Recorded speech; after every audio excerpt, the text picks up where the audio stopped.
That's right. Crazy for American Pharoah here in upstate New York, Saratoga Springs. The locals out in force. Fatheads of Ahmed Zayat, Bob Baffert, and of course the Triple Crown winner himself. The Travers, the Midsummer Derby on August 29th. We want American Pharoah, and you and I are certainly in agreement, Mr. Migliore. Well, we want to see him. We would love to have him here in the Spa City, the greatest racing city with the greatest racing fans.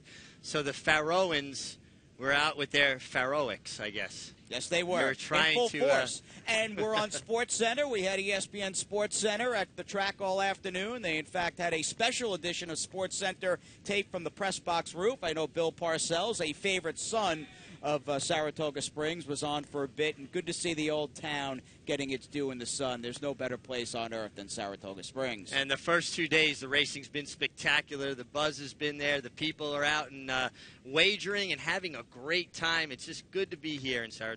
And the fog that blanketed the backstretch, the infield, everywhere, it seemed, this morning, finally burned off at the conclusion of training hours, but a busy morning on this opening Saturday at Saratoga Racetrack, and many horses, in fact, with stakes implications and engagements coming up, stretched their legs frosted. The Belmont runner-up behind American Pharoah, pointing to the Jim Dandy. He had a time workout for Keir McLaughlin. Yeah, and it's good to see him pointing for these two races. I like when a horse has a race over the track. You know, the 1.25 miles is not a problem. He actually made a real run at American Pharoah here in the stretch before American Pharoah asserted his dominance. But Frost had made a case that he could be, potentially, the second best 3-year-old in the country. As Keir McLaughlin looks for his second career win in the Jim Dandy. Took it back in 2012 with Alpha, who would go on a dead heat with Golden Ticket in the Midsummer Derby. And how about Texas Reddy, former Breeders' Cup Juvenile winner? There's been 4, and he, by the way, went 5/8 this morning in 59-3 for Keith DeSormo. There's been 4 BC Juvenile winners that have come back in the past to win the Jim Dandy. 4 of them. Well, that's interesting. Fly So Free comes to mind way back in the day. I actually ran second to him that day, but this is a good horse. He had a good prep in the Dwyer, and I like the fact that they were patient. They took their time. They got this horse prepared, and now they're going to make this late-season push on the East Coast, races that suit him, like the Jim Dandy and the Travers. It's going to be fun to see if he can regain that form that launched him to that 2-year-old Juvenile Breeders' Cup win. As he tries to join Fly So Free. I'm sorry you were second best way back when in the Jim Dandy, maybe 1990, 91. Is it true?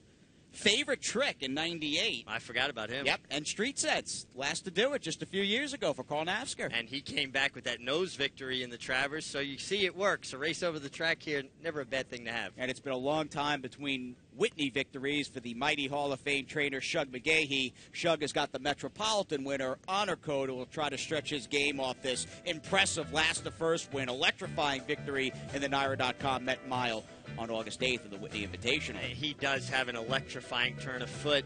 Does it translate to 2 turns? Does he get the same kind of pace that he got in the Met Mile, where the pace really set up that late run? It's going to be interesting to see. We know he's a good horse, and he's certainly got the pedigree, and the fact that he's a top miler says he's a stallion. But can he duplicate that going 2 turns? Big questions. That'll be the battleground, running against the best of the best. Who's standing at this point in the handicap division? You've got Lee coming in, Tonalist, the Belmont winner, Wicked Strong, V.E. Day. Competition will run deep for the winner's share of $1.25 million. The path to the winner's circle is never easy in Saratoga. You're going to have to show up and be prepared to run your A race. Big fields all day long. Saturday's card showed that from the first at 1 p.m. all the way through the nightcap at around 6:45. The At the Post Bar over by Shake Shack, rocking with some live music. And let's send it back to the 2-year-olds and Larry Comas for a look back from the gate in today's 101st running of the Sanford. They're off in the Sanford.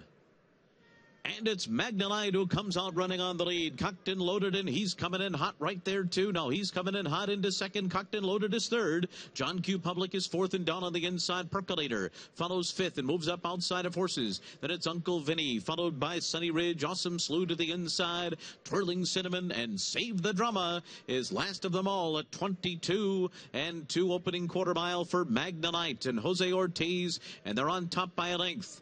He's coming in hot as second. Percolator on the outside, third. John Q. Public is fourth.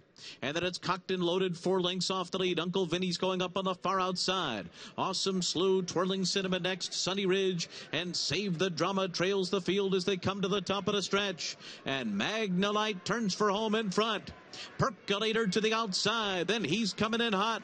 Cocked and loaded, and Uncle Vinny to the outside, 1 furlong to run, and Magnalite to catch. Magnalite drifting out there. Oh, he just drifted well out into the track. It's Magnalite. He's in front as they come down to the wire, and Magnalite will finish first in the Sanford. Uncle Vinny, Percolator, and Awesome Slew were behind him. This is a Sanford that will not drift quietly into the night. There was plenty of deliberation. Immediately after they hit the finish line, the inquiry, the objection signs went up, and here's the big drift with Magnalite as Jose Ortiz kept going left-handed. Yeah, and Magnalite had kind of informed Jose Ortiz, stop doing that because I'm getting tired of it, and I'm going to do something drastic, and drastic he did. And the shame of this is I think Magnalite was the best horse in this race.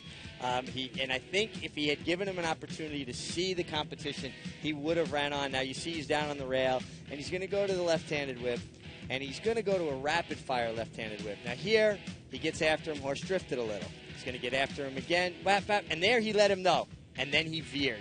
And now that, to me, he was just clear here. I don't think it warranted a disqualification here. I think more the disqualification, now he goes back to the right hand, and the horse is going to run away from the whip right-handed, and he places the 10 horse in extremely tight and possibly, potentially causes him second money. And I think when they first showed the DQ, they focused so much on the dramatic move, the first one, which actually probably he didn't bother anybody, although it was eye-catchingly dramatic. Right. It was the second more subtle move as he drifted back to the round. Now, we'll watch it again, and you can see this is as dramatic a move you're going to see a 2-year-old make.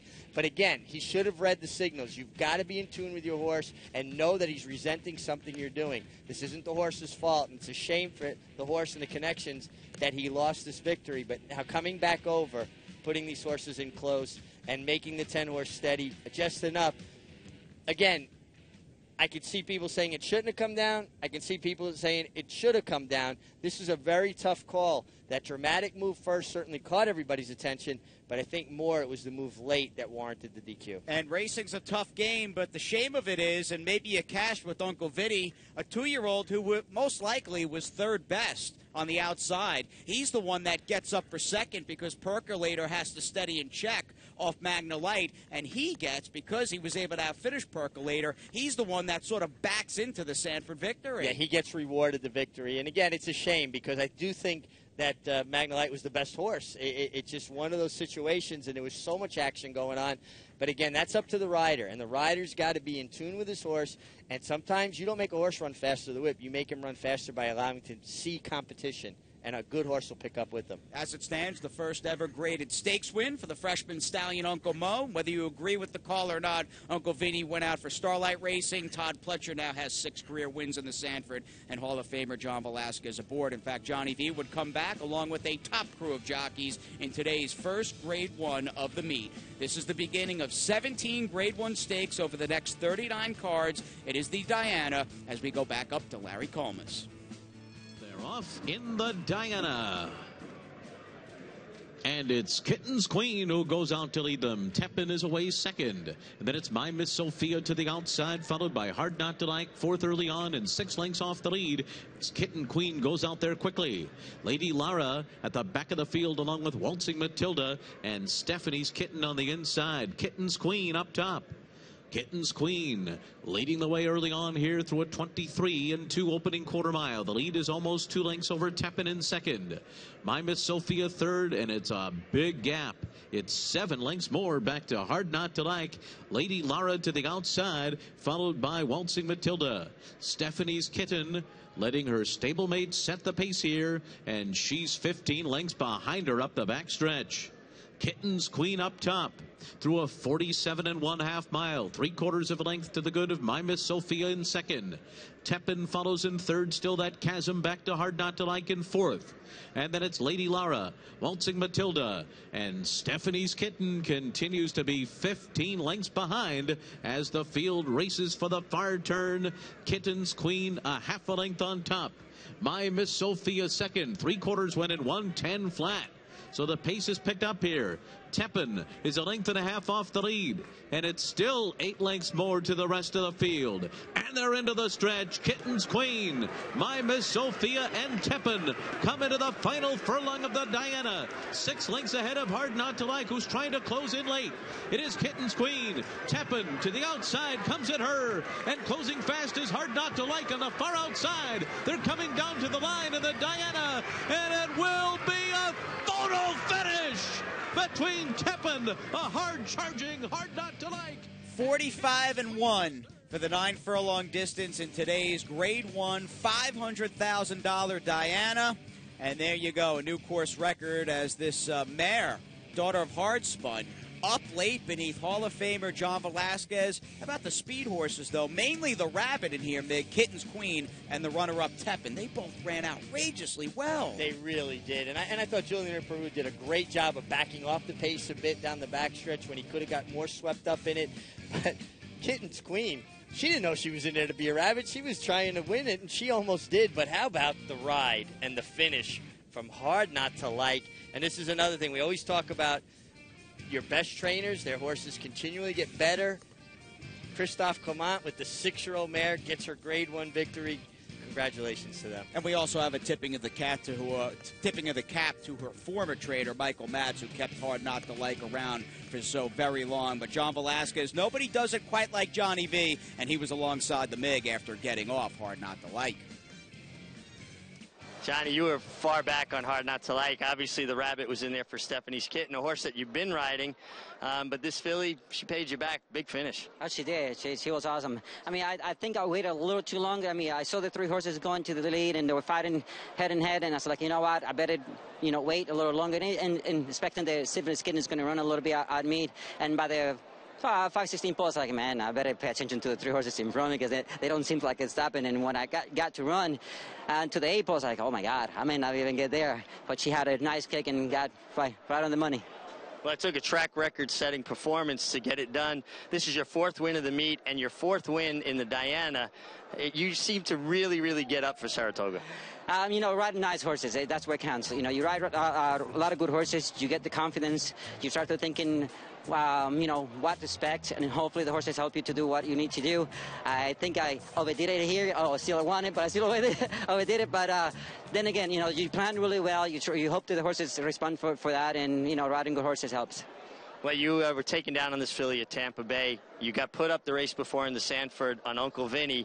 It seems to go both ways, but he ran an improved race. He did. I think he's so much better now, and he's going to get better as he gets longer, though. He's small, but he doesn't have that speed to stay there with the horses in the first part of the race. And it seems the longer he goes, the better he gets. He kind of gets to strike together, and he gets better every 1/8 of a mile. So, hopefully, as he gets get longer, he starts getting better.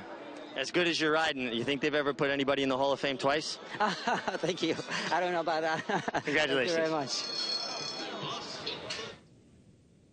And the 5-star general, the man that leads by example, the one and only John Velasquez. Well, I guess in a way he is enshrined in 2 Hall of Fames, the new Walk of Fame right outside the Carousel and the Racing Museum across the street. Deservedly so, as is his agent, Angel Cordero, the king of Saratoga, who was a Hall of Fame rider, and now he's a Hall of Fame agent. Indeed he is. We'll see Johnny V back in action along with just about everybody else. And how about the 2-year-olds? They will blaze 5.5 in race 5 when we come back.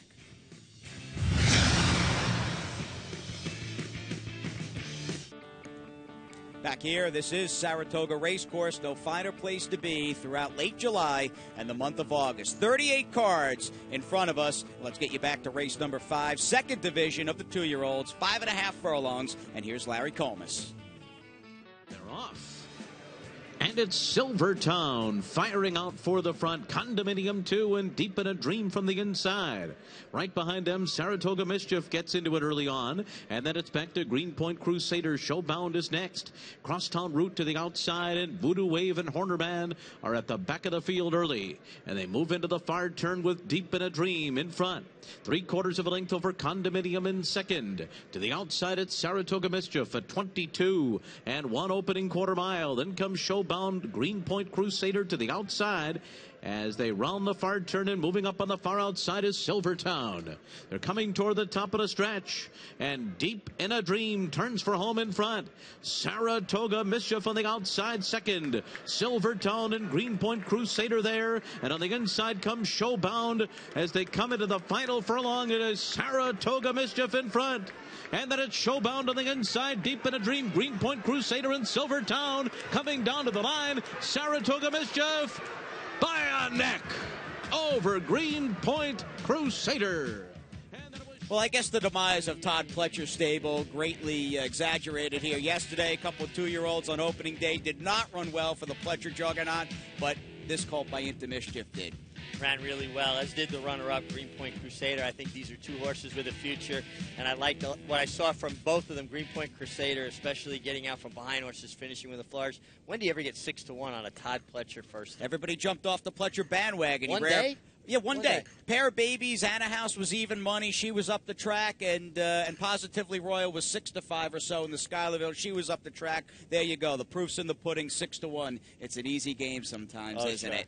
All right, let's move on to the rapid fire from the opener at 1 p.m. all the way through race number 11. Shortly before 7 p.m., Larry C. off the quarter pole. Final furlong and Realm making Moon King work. These two, 5 lengths ahead of the rest. And then it's 100 Years on the outside. War Stroll is next. And Realm's in front close to home. Moon King can't go with him. The others closing in late on the outside. It's going to be Realm to win it. And then a photo among Moon King. Add 4. The lead right now as they come to the top of the stretch. Smarty Kitten loops up on the outside. Sight Reed now coming on as Smarty Kitten drifts out. And way on the outside, it's Life Imitates Art. It's Sight Reed who has come through to take the lead as they move into the final furlong. Sight Reed in control late as they come down to the wire, and Sight Reed pulls away to win it by 5 over Life Imitates Art. Then it was Swagger Jagger at the back of the pack as they come to the top of the stretch. And here's Asset Inflation on the far outside, running up after Louis Vaporizer. Run for Logistics between those two. Dow's Beach is closing in, and then it's Natural Order on the far outside. Dow's Beach is taking the lead at the 16th pole, and it's going to be Dow's Beach to win it. Run for Logistics was second, Natural Order third, and Mela followed by Sister Margaret, and they're coming toward the top of the stretch, and it's wide open as they turn for home. It is Regent's House on the outside. Momentary Magic, clothes fall off. Right there too is Bedford Land as they come into the final furlong, and down on the inside, Sister Margaret trying to come on through. Farther out, Mela and Paid Up Subscriber is closing with a fast rush on the inside. They're coming down to the line, and it's going to be Paid Up Subscriber on the wire with on the outside, clothes fall off, and they hit it together. And it's Plainview. Plainview's trying to take them all the way as they come into the final furlong. Reno trying to run them down. Plainview and Reno, and they come into the final 16th together. Plainview still there. Reno, Taglib has finished well up into third on the outside. They're coming down to the line, and Plainview goes all the way. And then it was Reno, Taglib, and all getting going as they come toward the top of the stretch. The half mile in 45-1. And they're into the stretch, and it's Classic Salsa with Comandante 3 lengths behind coming into the final furlong. Monster Mash is third on the far outside. Classic Salsa, and here comes Comandante and Monster Mash, and the 3 of them will come down to the line, and Monster Mash runs them down. Pulling away in the end, tight second, maybe Comandante in a photo with Classic Salsa. Did the mash right into the winner's circle in the last race as Jose Ortiz DQ'd, unfortunately, to some eyes, in the Sanford, was aboard Monster Mash in the last, and start studying up, Mig, for that double pick 6 carryover, $158,000. A lot of money, man. A great way to start the meet, and glad to see Jose Ortiz come back with a win. Lets you know that it's not messing with a young rider's psyche. All right, second look today, Jose Loscano getting the wider wire score with the hard-hitting 7-year-old gelding by Street Cry in the 8th race, Plainview. Very likable veteran who loves it here in Saratoga. Yeah, we were talking about this horse off camera and how much we admire him. We like him. He's gritty. He's tough. He wants it. He's a speed horse. I love the way Jose Lezcano's been riding, and I love the way he rides this horse. His record on this horse is really formidable. Every time they're going to be around at the finish, it seems like Jose Lezcano's aboard. 9 for 39 now, Plainview. The win today, the 8th, put him over the $500,000 mark in career earnings. Not bad for a horse claimed a few years ago for $25K. Hat trick for Johnny V on day number 2. Johnny will see plenty of action here tomorrow afternoon. And how about the trainers here, Mig, as we switch gears?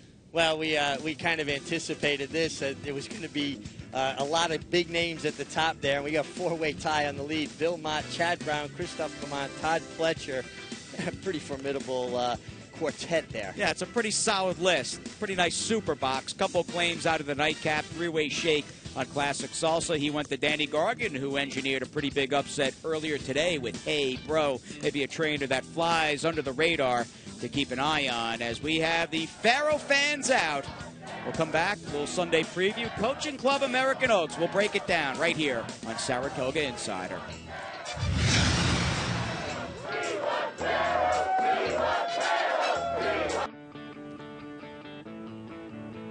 Who's that horse, Mig?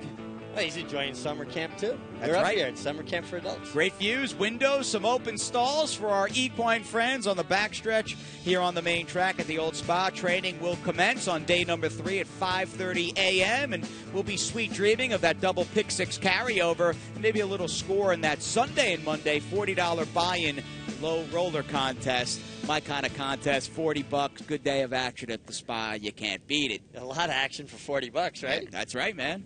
Got to be involved. 5 races throughout Sunday, and their individual contests and more rules are available at NYRA.com on the homepage. Race number 8, Unbridled Juan, lost a tough one in a fast effort for Brian Lynch downstate. Yeah, he ran big, and Brian Lynch has shown that he belongs around here. I think this horse has got a really good style. I think he's going to be positioned forwardly, and if the track is being kind to horses that have that style, he's going to have a big say in the outcome. What do we get from Luna Rover, who freaked in the mud going this demanding 9 furlongs last summer for James Bond? Well, it was in the mud that day. I don't know if we're going to have mud tomorrow. He gets a very, very tough post. Post 11 going 2 turns here is very hard to overcome. He's going to have to show me he can do that. I'm not convinced he can. Bill Mott battling for leading trainer. He's already got a couple of victories. He sends out Tout, who broke his maiden as a 3-year-old last September at Belmont. He's going to need to improve. I did not care for the field he beat back in September. Yeah, no, and he's coming off a layoff, and Bill's horses do fire well off the bench, but it just appears that he's going to have to get faster to be competitive in this group. And 1 1/8 miles at Saratoga is a very demanding distance. This track, it can be very tiring and tough on horses. I think it's a tall order. And we'll go the 9 furlongs, in fact, in our featured Grade 1 on the Sunday afternoon program. 3-year-old fillies, a real classic in New York. It is the Coaching Club American Oaks. We need a leader in this division. Might Ama Chatterbox on the dirt, that is, step up and get it done? Well, going into the Kentucky Oaks, she was the more heralded stablemate of Lovely Maria. She ran well there. I didn't think she had a great trip. She gets her regular rider coming in, Florent Giroux. Larry Jones is away with the ladies. I'm a Chatterbox, I think, has a big shot to step up and gain that foothold. I was mad at myself for not mentioning on last night's Insider that Curlin had 3 wins here on opening day. He's got 2 in the Coaching Club. Carolina, the Curlin filly for Todd Fletcher, who overcame a disastrous start to win the Acorn. Just a huge effort. I mean, she basically was eliminated at the start, and the fact that she had to put in that long, sustained run and still got up says worlds about her ability. Now I want to see her step up in this kind of company going 1 1/8 miles. Include Betty, your upset winner at 5-1, thereabouts, and the Mother Goose with that wide sweeping run. She'll get another run at both Wonder Gal and Chide, who chased her. I really like Include Betty. I just have a hard time envisioning her getting the kind of pace that she got last time to set up that closing run. And you got a quality field in front of you that probably aren't going to go nearly as fast. She's going to have to show me that she can do it against this group with that late run with no pace. Heady group, and we've got some firepower of our own. It's time for Andy Serling and Maggie Wolfendale on Sunday's preview. Thanks a lot, guys. I am heading back to one of my old favorites in race 7 on Sunday's card. It's a turf sprint, and who better to be in a turf sprint, Saratoga, then Isn't Love Just Grand? Isn't Love Just Grand has compiled a very good record over the years in these turf sprints, and I think he fits extremely well in this race. And once again, he always seems to be a very fair price. And you've got a very big Christophe Clement presence in here. A horse claimed from him by Jeremiah Englehart, and a horse that he hasn't run in quite a while since winning on the inner dirt that I think will be overbet because he broke his maiden here at Saratoga. But the old pro, Isn't Love Just Grand, he always delivers in these spots, and I'm hoping he does just that for us in Sunday's 7th race as we head out to Maggie. Thanks, Andy. Well, we're going to try again with some 2-year-olds, and tomorrow it's a turf race for them, going a mile and a 16th, and it's for the fillies in here. A second-time starter that I was very intrigued with first time out is a runner for trainer Kathy Ritvo by the name of Miracle Girl. She will be number 9 tomorrow, and I liked her sales workout a lot, and she brought some decent money as well. And the thing, though, that I noted watching that is she moved far more like a turf horse. So I was a little bit suspect of that, her running on the dirt first time out. And when she walked in the paddock, I knew she was intended for the green, as she had a huge turf hoof on her. And she, too, has the size, balance, and scope to be one that can handle going longer in the second start of her career. So hoping for a miracle of a good price as well with Miracle Girl tomorrow as your paddock insider. Guys, back to you. Some fine work with Mucho Macho Man, Reeves Thoroughbreds. Kathy Ritvo and her son Michael Ritvo, a big Baba Booey fan, will be at the spa tomorrow riding Miracle Girl. Yeah, he's had that shout out more than a few times. I wonder if he'll do it here at the spa if he makes it to the winner's circle. We're 2 days in, a lot of races already, right? 21 races in total. What's been your highlights so far? I know for me, it's all about the 2-year-olds. Yeah, for me, I'm going to say the furious finish in the Diana and watching a tough 6-year-old mare for Christophe Clement and John Velasquez and Hard Not to Like get another Grade 1 victory for her resume, and it is an impressive list of races she has won throughout her career. We love Howard Stern. We love Baba Booey. We also love the giveaway days here at the spa, and we'll have our first one unveiled tomorrow afternoon with that Saratoga baseball cap. I like my Saratoga baseball cap. I have mine from last year still. All right, you'll have another one here tomorrow afternoon. With peace and love, the Mig and I say goodnight. Thank you for joining us on day number 2. Congrats to Johnny Veen. We'll do it all again tomorrow beginning at 1 p.m.